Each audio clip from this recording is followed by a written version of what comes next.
नमस्कार, मी अमृता दीक्षित। आम्ही ठाणेकर वृत्तवाहिनीमध्ये आपणा सर्वांचं स्वागत सादर करीत आहोत आतापर्यंतच्या ठळक घडामोडी। ग्रामीण भागात काही कुटुंब आजही वडिलोपार्जित मध विक्रीचा व्यवसाय करताना दिसतात। जंगलात फिरून मध गोळा करून आणि त्याची विक्री करून त्यावरच ही कुटुंबे आपला उदरनिर्वाह करतात असे चित्र ग्रामीण भागातील खेड्यापाड्यात पाहण्यास मिळते। गंगापूर तालुक्यातील मुरमी या गावातील जगदने कुटुंबीय गेल्या 35 ते 40 वर्षांपासून हा मध विक्रीचा व्यवसाय करत आहेत। पूर्वी हा व्यवसाय करत असताना मधमाशीचे पोळे शोधताना जास्त पायपीट करावी लागत नसे, मात्र आता वातावरणीय बदलामुळे आणि ऋतुचक्र बदलल्यामुळे मधमाशीचे पोळे दुर्मिळ होत आहे। त्यामुळे मधमाशीचे पोळे शोधण्यासाठी या कुटुंबियांना मोठी पायपीट करावी लागत आहे। मधाला प्रति किलो 400 ते 500 रुपये दर मिळत आहे। या मध विक्री व्यवसायावर वातावरणीय बदलाचे संकट घोंगावत असल्याने हा मध विक्री व्यावसायिक संकटात सापडला आहे। गेल्या कित्येक वर्षापासून हा मधाचा व्यवसाय करता आणि या व्यवसायामध्ये आता काही मिळकत आहे का? आणि मध ज्यावेळेस तुम्ही गोळा करता यावेळेस काय अडचणींना सामोरे जावं लागतं? की कसं बघू शकता सर, आम्ही ना आता पूर्वीचं म्हणजे माझे वडील आहे ना, माझ्या मामा आणि त्यांच्याकडून आहे ना म्हणजे लग्न झाल्यापासून शिकून आलेले होते आणि मग त्यांनी व्यवसाय इकडं सुरुवात केली। आम्ही राहणार इथं जिल्हा छत्रपती संभाजीनगर, तालुका गंगापूर, आम्ही राहणार मुरमीला। सर इथं पूर्वीचे माझे वडील आहे ना हे व्यवसाय करत आहे। तर व्यवसायामध्ये आतापर्यंत 30 ते 40 वर्ष होत आलेले आहेत। तर पहिलं आहे ना हे मध व्यवसाय खूप होत होता। व्यवसायाला म्हणजे जागोजागी 1 किलोमीटरमध्ये आहे ना 20-20, 30-30 किलो मध मिळत होता आम्हाला पहिलं।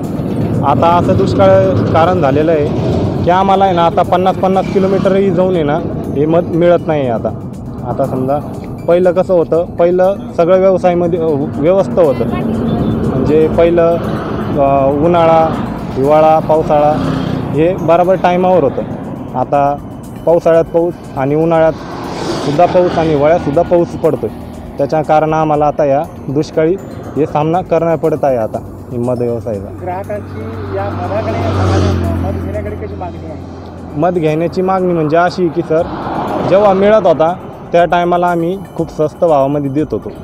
आता मिळत नाही आहे, खूप हिंडावं लागतं आहे। आता 3-3, 4-4 लोक आम्ही हिंडतो आहे याच्या मागं। आता आम्हाला याच्यात 5 किलो बी भेटलं तर दिवसभरात आम्हाला दिवसभर बसून समजा बरोबर आहे हाजरी पडत नाही आहे आम्हाला आता याच्यावर। प्रति किलो विकता? आता प्रति किलो चालू आहे 500, 550, 600 रुपये आम्ही 1 किलो विकतो। तसं आता इथं रोडवरती बसून हा मध ओरिजिनल आहे। दुकानात अशा पद्धतीचं मध मिळणार नाही। हा खूप त्यांना कष्ट करून गोळा करावा लागतो। हा जरी भाव असला जास्त पण तरी परवडणार आहे। या मधाचा काय वापर करताल माया? तर काय दुखण्यासाठी, आजारपणासाठी। नाव सांगा? वंदना दौलतराव पानकडे। 2023 पासून चंद्रपूर कृषी उत्पन्न बाजार समितीमध्ये मिरची बाजार सुरू करण्यात आला होता। यंदा मिरची खरेदी विक्रीमधून जिल्ह्यातील शेतकऱ्यांना चांगला फायदा मिळत असल्याचे मत क्रोबासचे सभापती गंगाधर वैद्य यांचे आहे। विशेष बाब म्हणजे चंद्रपूर कृषी बाजार समितीच्या मिरची बाजाराची भुरळ राजस्थान, तेलंगणा राज्यातील व्यापाऱ्यांना पडली आहे। शनिवारी मिरचीचा बाजार असल्याने चंद्रपुरातील मिरची मोठ्या प्रमाणात व्यापारी खरेदी करून नेत आहेत। नागपूरनंतर मिरचीचे सर्वात मोठे केंद्र हे चंद्रपूर आहे, अशी प्रतिक्रिया वैद्य यांनी यावेळी दिली। कृषी उत्पन्न बाजार समितीमध्ये 2023 मध्ये मिरची बाजार सुरू झाला। शेवटच्या टप्प्यात असताना मिरची बाजार सुरू झाला, पण 2024 मध्ये आम्ही नोव्हेंबर महिन्यापासून डिसेंबर, जानेवारी, फरवरी, मार्च ह्या 4 महिन्याच्या कालावधीमध्ये मिरचीची आवक ही आमच्याकडं 1600 ते 1700 बोऱ्याच्या जवळपास होऊन राहिली आहे। आणि नागपूरपेक्षा चंद्रपूरला च्या तुलनेमध्ये चंद्रपूर बाजार समितीमध्ये भाव जास्त मिळून राहिलेला आहे कास्तकारांना। पण त्याच्यामुळं कास्तकारामध्ये चांगला आनंदाचं वातावरण पाहायला मिळत आहे।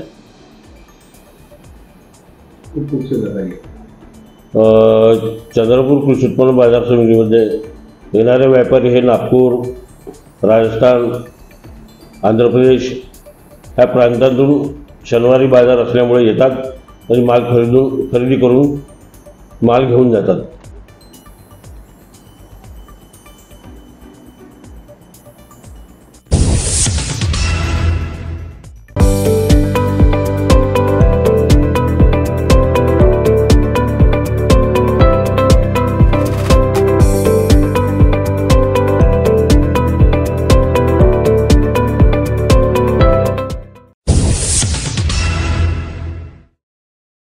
ठाणेकर मालमत्ता करदात्यांसाठी करातील व्याज माफी अभय योजना 31 डिसेंबर 2023 पर्यंत मालमत्ता करावरील 100% व्याज माफ, तसेच 1 जानेवारी ते 15 जानेवारी 2024 या कालावधीमध्ये मालमत्ता करावरील 75% व्याज माफ।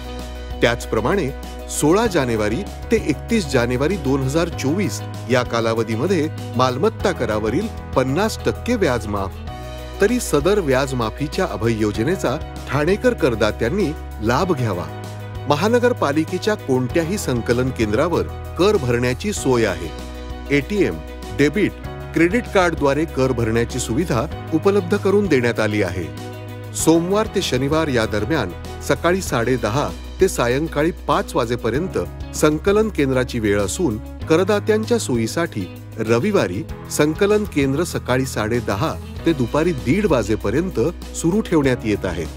यासोबतच ठाणे महानगरपालिकेच्या propertytax.thanecity.gov.in या संकेतस्थळावर ऑनलाईन पद्धतीने मालमत्ता कर भरण्याची सुविधा उपलब्ध करून देण्यात आली आहे। तसेच गुगल पे, फोन पे, पेटीएम आणि भीम ॲपद्वारे आपला कर सुलभतेने जमा करू शकता। ठाणे महापालिका क्षेत्रातील सर्व करदात्यांना विनंती आहे की आपण या व्याज माफी अभय योजनेचा जरूर लाभ घ्या आणि आपला मालमत्ता कर लवकरात लवकर महापालिकेमध्ये जमा करून महापालिकेस सहकार्य करा। धन्यवाद। निफाड तालुक्यात द्राक्षांची मोठ्या प्रमाणात शेती केली जाते। गेल्या 4-5 वर्षांपासून कधी असमानी तर कधी सुलतानी संकटामुळे द्राक्षांची शेती बेभरोसे झाल्याने शेतीत काहीतरी वेगळा प्रयोग करावा म्हणून तालुक्यातील पालखेड मिरची येथील शेतकरी भारत बोळीच यांनी 1 एकर शेतात 1000 सदाबहार तैवान पेरूच्या झाडांची लागवड केली आहे। 10 बाय 4 फुटांवर करत 6 महिने झाडांचा विकास केला। त्यानंतर झाडांची छाटणी करत पेरूचे उत्पन्न घेण्यास सुरुवात केली। 1 झाडांवर 60 फळे घेतली असून प्रत्येकी 1 पेरूचे फळ 300 ते 350 ग्रामचे तयार होत असल्याने 1 झाडावर 20 किलोपर्यंत पेरूचे फळ निघत असल्याने 1 एकरावर सर्वसाधारण 20 टनापर्यंत तैवान जातीचे पेरूच्या फळांचे उत्पन्न हाती येत आहे। किलोला 50 रुपये इतका बाजारभाव मिळत असल्याने 10 लाख रुपयांचे उत्पन्न मिळाले आहे। यातून फोम आणि पिशव्यासाठी लागणार खर्च वजा केला तर 8 लाखांचा भरघोस नफा मिळत असल्याचे शेतकरी भारत बोळीच सांगत आहेत। साधारणतः 2020 ला मी ही झाडं इथे लावलेली आहेत। यापूर्वी इथे माझ्याकडे द्राक्ष बाग शेती होती। त्याच्यात अवकाळी पाऊस आणि योग्य भाव न मिळाल्यामुळे कंटाळून आम्ही ती शेती काढून टाकली आणि त्या जागी इथे पेरूचं आम्ही झाडं लावली। एकरी 1000 झाडं लावली। 10 बाय 4 वर आम्ही त्याची लागवड केली आणि द्राक्ष बागेचं जे जुनं ड्रीप होतं आमचं त्याचाच तिथं ठिबकचा उपयोग केला आणि नंतर 6 महिन्यानंतर आम्ही फळ धरायला सुरुवात केली। 2021च्या सुरुवातीपासून आमची फळांची सुरुवात झाली। साधारणतः आम्ही 350 ग्रॅमच्या आसपास फळं घेतो। त्यामुळे काय होतं, किलोमध्ये 3 फळं बसतात। एका झाडावर आम्ही 60 फळांची संख्या ठेवतो। त्यामुळे जनरली एक झाड आमचं हे 20 किलोपर्यंत उतरतं। म्हणजे एकरी तुमचं 200 क्विंटल 20 टनापर्यंत माल आम्ही एका सीझनमध्ये हार्वेस्ट करतो। आणि आमचा हा भाव जो आहे तो भाव 50 रुपये प्रति किलोने हा फिक्स आहे वर्षभराचा। त्यात आम्ही असा दुसरा प्रयोग असाही केला की अर्ध्या शेतीमध्ये आम्ही पेरू हे पूर्ण वर्षभर चालू दिले। म्हणजे असं समजायचं आमच्याकडे पूर्ण वर्षभर कंटिन्युअसली पेरू मिळतात। म्हणजे याला सदाबहार सुद्धा म्हणू शकतो आपण।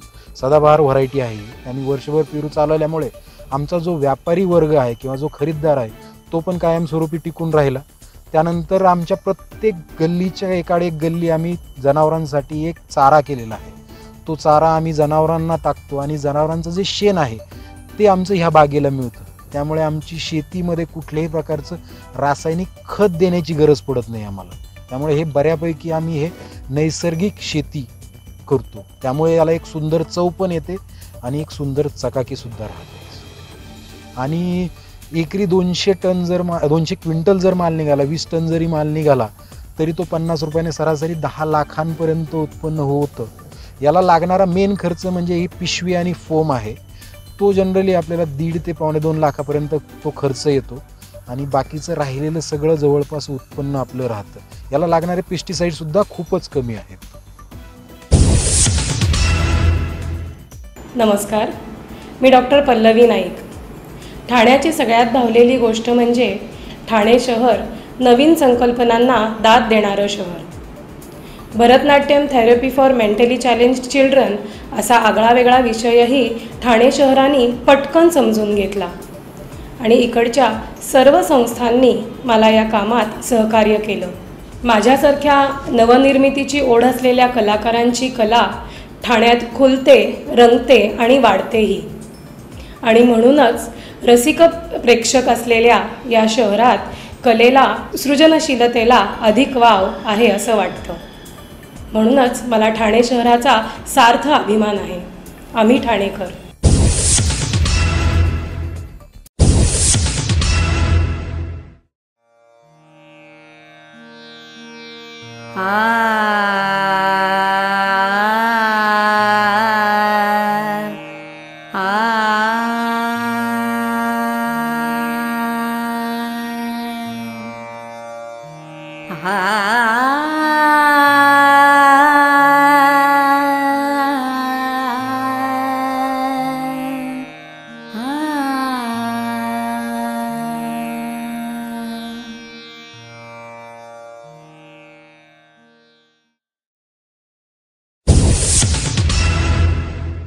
आम्ही ठाणेकर.